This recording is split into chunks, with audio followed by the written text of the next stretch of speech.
Hello students, আজকে আমরা নিয়ে এসেছি ক্লাস 11 ফার্স্ট সেমিস্টার থেকে ত্রিকোণমিতিক অধ্যায়ের একটা আমরা কোশ্চেন। এই ধরনের কোশ্চেন আমরা কিভাবে করব, সেটা আমরা শর্ট ট্রিক্সে কিভাবে করব সেটা আজকে আমরা দেখবো। এই ধরনের কোশ্চেন যদি থাকে তাহলে কি কোশ্চেনটা আমাদের কি দিয়েছে?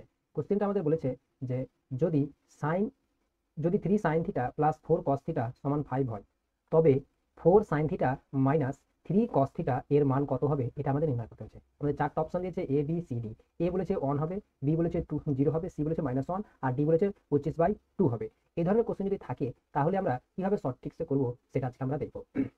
যে এই ধরনের কোশ্চেন সবসময় মনে রাখবে, যখন দেখবে কোশ্চেনটাতে দেখবে যে আমাদের এখানে সাইন থিটার সহগ আমার কত দিয়েছে 3 দিয়েছে, তার মানে তিনের স্কোয়ার কত হয়, 3 স্কোয়ার প্লাস কস থিটার স্কোয়ার দেখো 4 স্কোয়ার, 3 স্কোয়ার 9 আর 4 স্কোয়ার 16, তার মানে যোগ করলে 25 হয়। এই 25কে লেখা যায় 5 স্কোয়ার, যেটা আমাদের ডান পক্ষে যেটা ছিল তার স্কোয়ারের কি হচ্ছে সমান হচ্ছে। এক কথায় লম্ব স্কোয়ার প্লাস ভূমি স্কোয়ার সমান কি অতিভুজ স্কোয়ার। যদি হয় এইরকম কোশ্চেন যদি হয় তবে আমরা সাইন থিটা সমান লিখতে পারবো, সাইনের সহগ কত রয়েছে 3, তাহলে 3/5 বলতে পারবো। আর কস থিটা সমান আমরা বলতে পারবো এখান থেকে যে কসের সহগ কত 4 রয়েছে, তাহলে 4/5। সাইন থিটা কস থিটার মানটা এত হবে। আর যেটা আমাদের কোশ্চেন বলেছে যে 4 sin θ, তাহলে 4 sin θ মান কত 3/5, তাহলে 3/5 মাইনাস 3 ইন্টু কস থিটা, তাহলে 3 cos θ মান কেন বলেছিল 3 cos θ, তাহলে cos θ মান কত হচ্ছে 4/5, তার মানে কত হচ্ছে 12/5 আর এখানে 12/5, এর মান কত 0। অপশন কোনটা হচ্ছে, অপশন বি নম্বরটা অ্যান্সার হচ্ছে।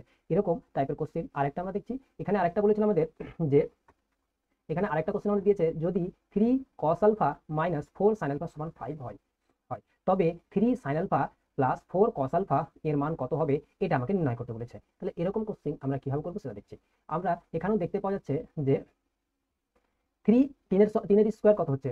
আমরা এখানে দেখতে পাচ্ছি যে তিনের স্কোয়ার প্লাস 4 স্কোয়ার, যদি 3 স্কোয়ার প্লাস -4 স্কোয়ার, আমরা এখানে দেখতে পাচ্ছি যে 3 স্কোয়ার প্লাস -4 তার স্কোয়ার, এটাও হচ্ছে 5 স্কোয়ার সাথে সমষ্টির সাথে সমানই হবে। তার মানে এখান থেকে আমি cos α সমান বলতে পারি কত 3 এক্স, cos α সহ 3 ডিভাইড বাই ডান পক্ষে যেটা রয়েছে সেটা।